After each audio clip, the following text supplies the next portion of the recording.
The Tao of Self-Confidence, Episode 823. Welcome to the Tao of Self-Confidence, where I share stories of amazing women who have discovered their inner journey to self-confidence. Visit our website at thetaoofselfconfidence.com. Your inner journey to self-confidence awaits. Well, hello, friend. Welcome to the Tao of Self-Confidence, where I share stories of amazing women who have discovered their inner journey to self-confidence. I'm your host today, Sheena Yap Chan, and today I have another amazing Asian woman who Boss Up co-author. Now, this woman is a culinary blogger and also a cookbook author. So if you are looking for some delicious recipes, you should check out her cookbook. And without further ado, I'm going to introduce you to Samantha Mui. Samantha, how are you today? Maybe you can fill in a little bit more about yourself to the listeners. Yeah, thank you so much, Sheena, for having me today. I am what you said, a culinary blogger and a cookbook author. I recently launched my book back during the pandemic, shortly after the pandemic. It's called Melting Pot. And Melting Pot is basically a collection of stories that talks about a lot about my Asian American experiences tied with food, because I do believe that food brings everyone together. I love it. And as Asian people, we love our food. So anyone who wants to check out new recipes, go check out her book. And Samantha, what's your cultural background? Yes, I am Chinese. So my dad is from Hong Kong and my mom is from Guangdong, China. However, I relate myself more of like Cantonese Chinese because 5 years ago I moved to Shanghai, China, and I realized China is actually really huge. And depending on which region you're from, it's really specific. So I specifically identify with Cantonese Chinese. Thanks for sharing that. And Samantha, how does the model minority myth hurt Asian women as a whole? I can't speak for everybody's experience, but I definitely feel like it boxes a lot of women to be a specific way. It's just like a very simple thing is like Asians are good with numbers. Like that's a stereotype that people have said. And for me, I've never been good with numbers and things like that. And so it was very frustrating to have to feel like I had to do specific pathways that Asians do. And I think what I've noticed is meeting a lot of Asian American women, just like yourself, that have we're multifaceted. We have so many sides to ourselves. We could like math. We could do all these different things. Some of us are outspoken, some of us are not. And that's okay. And I think that's the thing I think model minority hurts us as a whole, is that we have to be 1, 2, 3, like pick your 3 of what you can embody. And I just believe that, Asian American women, we are so much more. We are complex. We have a lot of thoughts, emotions, and all those different things that really make up our identity. And so I think that's where the model minority myth hurts us as a whole. Thanks for sharing that. That's so true. And each Asian culture has their own model minority myth that they have to deal with as well. It's like Chinese women, you're only told to be a housewife or be a doctor or a lawyer. If you're Filipino, everyone thinks you're a nurse. So it's, all these things really hurt us because we're actually multifaceted. And I showcase that on the podcast. I mean, I've interviewed over 700 Asian women who've done amazing things, like careers I never thought was possible. And so this really showcases us as more than just our model minority myth. And so thanks for sharing that. And why is creating a stronger representation of Asian women so important for you?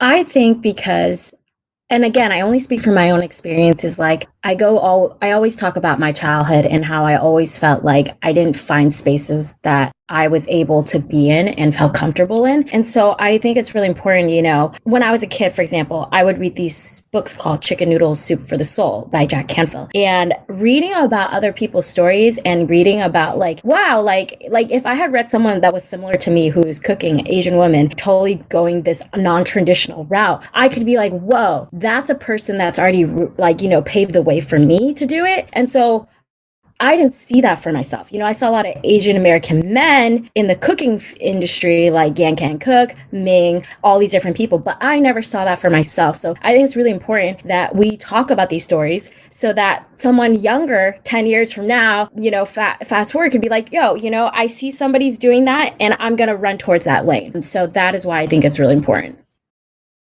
Thanks for sharing that. I love that. It's so true, right? Growing up, I never saw anybody on TV that was Asian, or, you had just one Asian person that represented all of us. And we really definitely need more representation. And I like what you mentioned, it's the same thing that I want. I just want future generations to realize what's possible for someone as possible for yourself. And it only takes one person to realize that, right? Like all you needed was one female Asian chef to realize like I can make my own cookbook if she was able to do it. And so I really love that. And how does it feel being that representation for so many Asian women in the world? Well, that's a loaded one. I always think of it like, like you said, it's just one person. My intention is always to not really like think, and I think I think it's really scary for me to think when I'm like, oh, I'm representing Asian American women. I think like I'm giving other people other outlets to look into, like not just, you have to be a specific way, but there are many different ways. Like I don't just cook. I do a lot of different things outside of work. I mean, outside of, cooking, I do a lot of different things. I have a lot of different passions. And I think it's really important for people to be able to see that and be able to point to that and be like, you know what, I can do this, and that. And I think that's the most important. Thanks for sharing that. And can you share one reason as to why every Asian woman needs to read this book? Simply for what we just talked about, because there's a lot of people in different industries, different backgrounds, different stories. And you know what? I think a lot of the book is what we're talk about is kind of the struggles that made us the women we are today. And I think it's really important that we talk about those different things, because a lot of times people only talk about people when they come up or when they're able to do a book or things like that. And I think it's really important to inspire other people, be like, hey, I've been in your shoes too, and we can all rise up together. And I think that's one of the reasons, if anything, just read our struggles and relate to us and make your own story. Everybody, I believe it's not just us. There's so many of other women that could be on this book. You know what I'm saying? So definitely read about our stories, connect, and get inspired. Thanks for sharing that. And Samantha, what can readers gain from reading your story? So I think the readers are going to be able to gain a new perspective, as we were talking about earlier about the model minority myth. I think people need to see more people who are doing different things and be able to see like, whoa, like if you read my story, I talk about my childhood and how I've always been like, connected and had this affinity for food. It was always something that I did a lot of different activities growing up. Cooking was one of them, and I sucked at it in the beginning. But I never gave up because I just loved it so much. And I think if someone read that and is actually maybe thinking like they want to go into that route, they might be able to connect that and be like, whoa, like her passion took her this far, so can mine. And so that's what I'm hoping readers can gain from the story. Thanks for sharing that. I love how you mentioned like you sucked at first, right? Like you didn't know how to cook, but you just kept at it, right? And I think people forget to realize like in the beginning we will suck, right? And sometimes we feel like we're not meant for it, but if you keep going and if you really want to pursue it, you're going to find a way to do it. And I mean, you were on one of the Food Network challenges, right? Because of your love and passion for cooking. And so you never know where it might take you. And Samantha, can you share one boss up tip for our listeners today?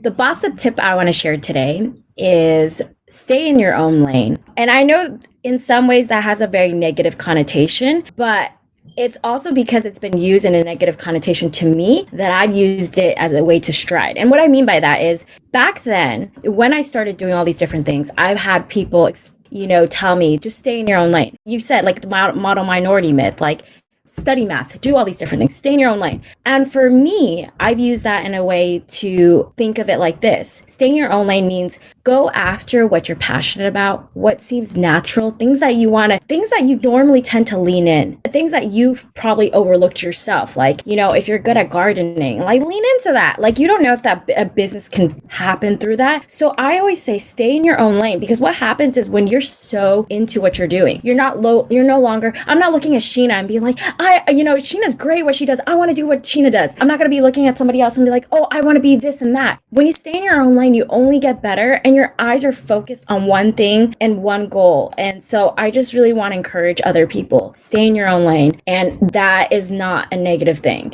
It is a great thing.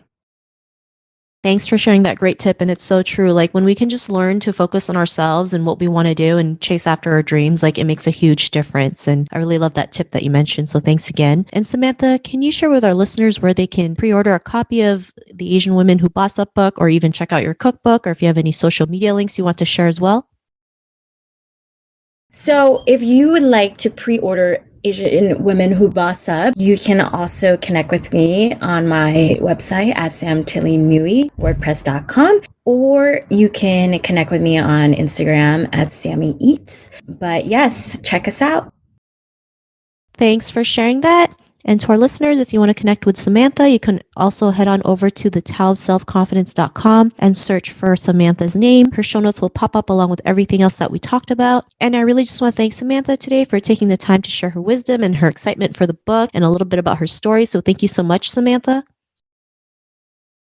Thank you so much, Sheena, for having me. And thank you for all that you're doing for Asian American women, or just Asian women in general. Thank you also. And before we sign off, I just want to have a shout out to The Thought Card, which is a podcast about learning of personal finance, building wealth, and financial freedom. So if that's something you want to be checking out, feel free to check that. The Thought Card is the name. And tune in for another new episode of another amazing Asian woman who boss up author who's also going to share her wisdom and her excitement for the book. So talk to you soon and check out the next episode, or be on the lookout for the next episode. Bye for now. Thank you for tuning in to another amazing episode of The Tao of Self-Confidence. You can order your copy of Asian Women Who Boss Up book by visiting our website at thetaoofselfconfidence.com. Your inner journey to self-confidence awaits.